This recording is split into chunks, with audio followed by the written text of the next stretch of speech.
Job, chapitre 31. J'avais fait un pacte avec mes yeux, et je n'aurais pas arrêté mes regards sur une vierge. Quelle part Dieu m'eût-il réservé d'en haut? Quel héritage le Tout-Puissant m'eût-il envoyé des cieux? La ruine n'est-elle pas pour le méchant, et le malheur pour ceux qui commettent l'iniquité? Dieu n'a-t-il pas connu mes voies? N'a-t-il pas compté tous mes pas? Si j'ai marché dans le mensonge, si mon pied a couru vers la fraude, que Dieu me pèse dans des balances justes, et il reconnaîtra mon intégrité.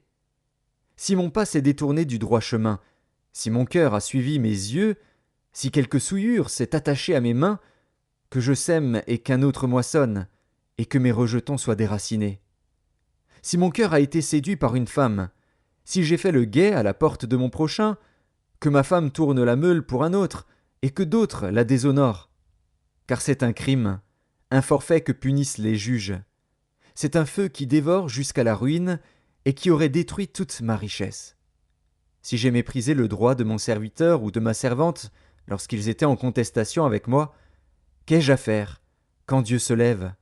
Qu'ai-je à répondre quand il châtie? Celui qui m'a créé dans le ventre de ma mère ne l'a-t-il pas créé? Le même Dieu ne nous a-t-il pas formés dans le sein maternel? Si j'ai refusé aux pauvres ce qu'ils demandaient, si j'ai fait languir les yeux de la veuve, si j'ai mangé seul mon pain, sans que l'orphelin en ait eu sa part, moi qui l'ai dès ma jeunesse élevé comme un père, moi qui dès ma naissance ai soutenu la veuve, si j'ai vu le malheureux manquer de vêtements, l'indigent n'avoir point de couverture, sans que ses reins m'aient béni, sans qu'il ait été réchauffé par la toison de mes agneaux, si j'ai levé la main contre l'orphelin, parce que je me sentais un appui dans les juges, que mon épaule se détache de sa jointure, que mon bras tombe et qu'il se brise. Car les châtiments de Dieu m'épouvantent, et je ne puis rien devant sa majesté. Si j'ai mis dans l'or ma confiance, si j'ai dit alors, tu es mon espoir, si je me suis réjoui de la grandeur de mes biens, de la quantité des richesses que j'avais acquises, si j'ai regardé le soleil quand il brillait, la lune quand elle s'avançait majestueuse, et si mon cœur s'est laissé séduire en secret, si ma main s'est portée sur ma bouche, c'est encore un crime que doivent punir les juges, et j'aurais renié le Dieu d'en haut. Si j'ai été joyeux du malheur de mon ennemi, si j'ai sauté d'allégresse quand les revers l'ont atteint, moi qui n'ai pas permis à ma langue de pécher, de demander sa mort avec imprécation, si les gens de ma tente ne disaient pas où est celui qui n'a pas été rassasié de sa viande?